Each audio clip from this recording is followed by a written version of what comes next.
Hello folks, hope you're doing well. It's 11:40 a.m. This video is about, well, at the moment, there's a lot of brown skin football players screaming about racist abuse. Now, first of all, racist abuse is not acceptable, not in any way, shape or form.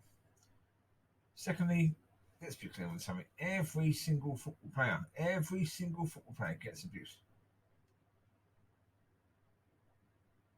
They pick on ginger hair. They pick on baldness. They pick on the intelligence of a player because when they speak, they sound as if they're a bit dumb. Doesn't mean they are, they just sound that by the way they speak. Certainly if they come from certain places down south, Essex and places like that, they can sound dumb even though they could be incredibly intelligent.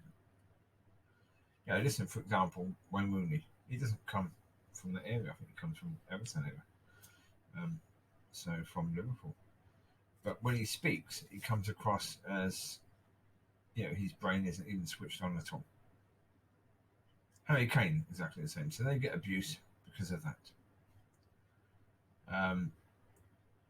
Any player who speaks with a slightly feminine point will be abused, with people calling him gay and stuff like that. It's something that's always happened with football. So the fact you've got some idiot fans who pick on the colour of your skin, I'm sorry, but get over it. Get over it. Focus on the fact that these people are idiots, and that they can't focus on anything else about you other than the colour of your skin. They can't look at your accent. Whether you sound intelligent or dumb, they can't. They can't comment on your football ability.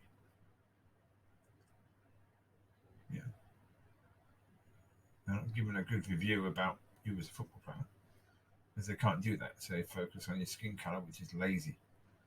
Do that. You've got Wilfred Sahar, who plays for Crystal Palace, saying we need action, education, and change on racism. No, we don't. We don't. You're not talking about a country that's racist, because it isn't. You can talk about things like Twitter, and Twitter needs to do something to take control and improve the situation for people. Generally speaking, that's never going to happen. Twitter doesn't care. It doesn't. Anything that's openly racist, if it's reported, the tweet will be banned or blocked by Twitter. It'll be removed. So therefore, that's covered that one. Twitter will then say, "Here you go, we've done it. We just removed the tweet." If that person continues, we just remove the person. Of course, the person can then start up another Twitter account with a different name. Easy peasy. There you go.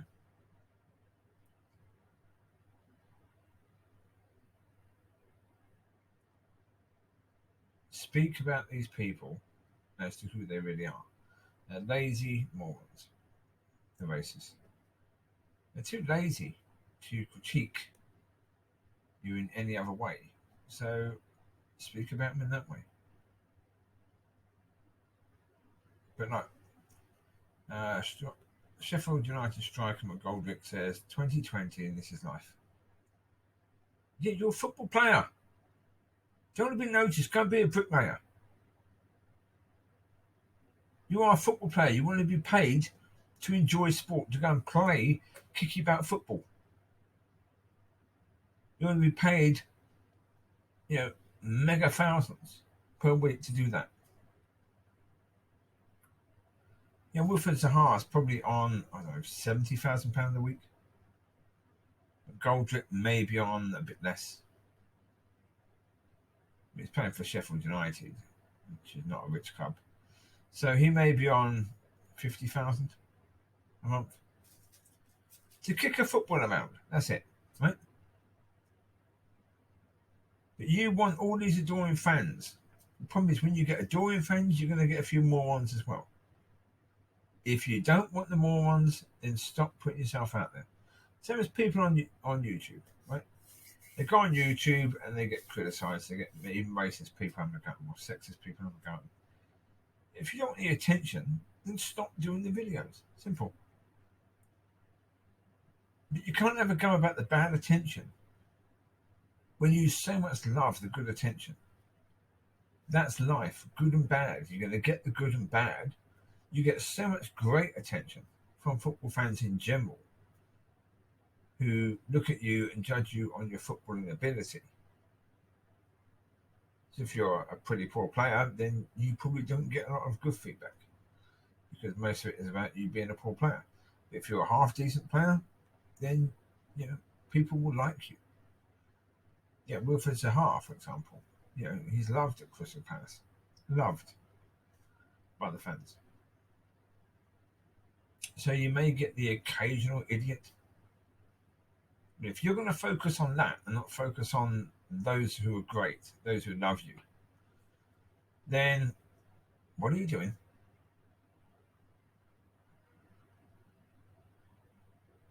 You want to bring attention to morons? Well, actually, on that situation with Zaha, there was a 12-year-old boy who was arrested for racist abuse against Zaha.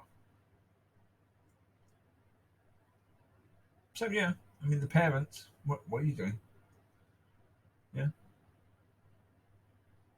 But the police, what are you doing arresting a child for racism? Yeah.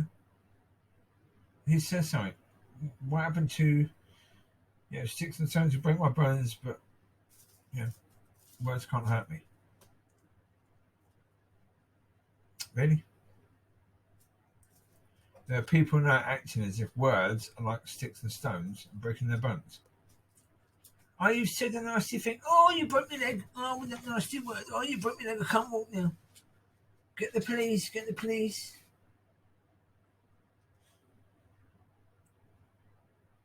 Sorry, folks. They're words. They're words. What are you doing being so offended by that stuff? It's not offensive. Somebody focuses on the colour of your skin rather than on the thing they should be focusing on. Ignore them. The best way to deal with racists, ignore them. Don't give them any attention at all. The problem is you give them all this attention, and then you get the police around to a 12-year-old. Some people will think, well, that's good. Hopefully that 12-year-old will learn a lesson. Other people are thinking, what on earth are the police doing going around arresting a 12-year-old? They're saying something that, is unpleasant, but it's words.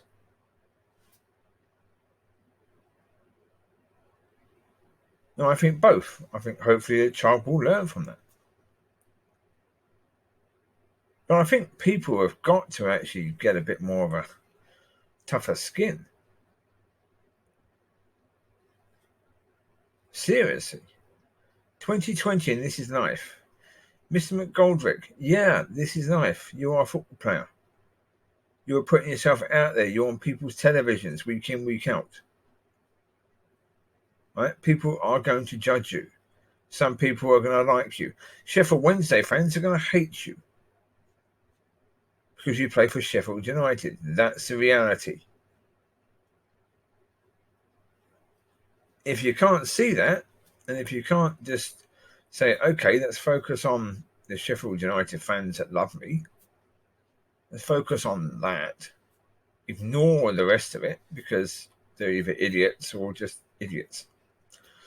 Because even if they're people from a rival football club that are just abusing you because you're playing for a rival football club, that is incredibly stupid. So ignore it. Give it what it deserves. Nothing.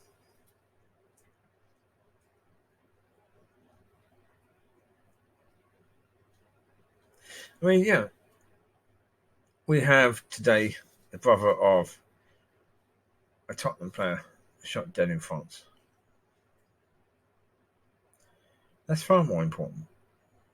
That's something that people should be talking about a lot more. What happened? Why? Why was this young man killed? Shot in the stomach. Ugh.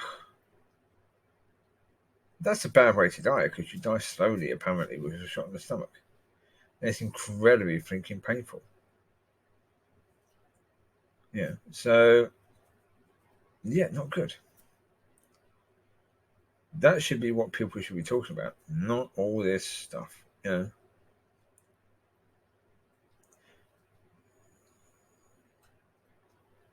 Yeah. But this is what you get when you get the Black Lives Matter being the focus of everyone. When you get players being pressured to take the knee, when you get clubs being pressured to put on their boards all around the stadium, Black Lives Matter, we know. We don't just know because of the Black Lives Matter campaign. We know because we're not racist.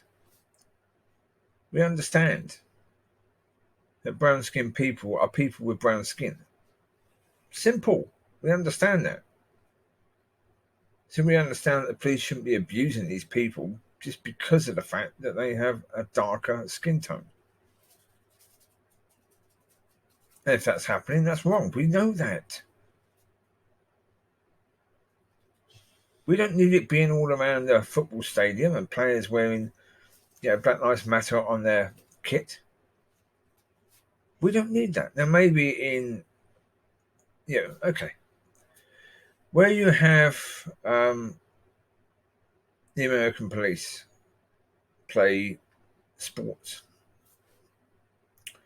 have Black Lives Matter all around the stadium. Have the players having to wear Black Lives Matter all on their uniforms. That's where it matters, because that's where the abuse is apparently coming from, or has been coming from. And it's not all coppers, no.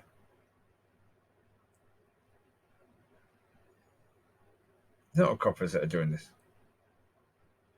And an awful lot of the so-called abuse that's happening is happening for other reasons. It's got nothing to do with the colour of the skin. Although it has, but it hasn't. It's complicated. It's not explained away simply by saying, oh, it's because that person was brown. When they say black. Well, look at Mr. McGoldrick. Is he black? No. No, his beard is pretty black. Same as Wilfred Zaha. Not black. Brown. But not black.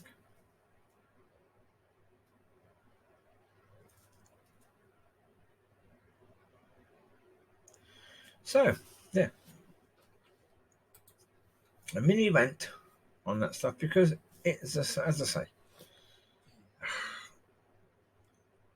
morons will speak. And when they speak, treat it as it is. It's moronic. Doesn't matter. Who cares? Don't respond to it. I was doing videos and people were responding and people responding saying, be my friend. Or people saying great video when they're basically viewed 12 seconds of it. Really? It's moronic. What do I do? Ignore it. Quite often just remove the comment. Because why would I even respond to that? Stupidity. It doesn't deserve a response. Somebody coming back and saying, oh, I disagree with what you're saying because of A, B, and C. Now, there you go. I can respond to that. And I should respond to that because that's someone who's making an effort. Someone who's actually switched their brain on before making a comment. That deserves my time to respond. But anything racist or sexist for the point of being racist or sexist, no. doesn't deserve a thing. So ignore it. It doesn't matter. It's stuff that just doesn't matter in the end. It's the reality of the situation. Ignore it. Same as you had when you were a kid. You had kids who were just, can I? If you ignore them, they go away. They do, they go away. And if they want attention, then eventually they're going to have to change what they're doing to get attention. Because all the while you're ignoring their racist or sexist crap, they're going to have to come with something that isn't racist or sexist for you to actually respond. Then maybe they will learn that to get a response, they need to stop being racist or sexist. Simple. You getting all stressed about it, all offended by it. Why? Why? They were idiots. Over 2 billion people in the world. There's some good people in that area. In that number. There's some bad people, there's some intelligent people, and there's some absolute morons. If you want to get offended by every moron, then you're going to spend your life seriously being offended. And you're going to die much earlier because you're spending your life getting stressed and offended by something that really shouldn't stress and offend you. But that's your choice. So there you go. You take care, God bless, and I will speak to you soon. Bye-bye.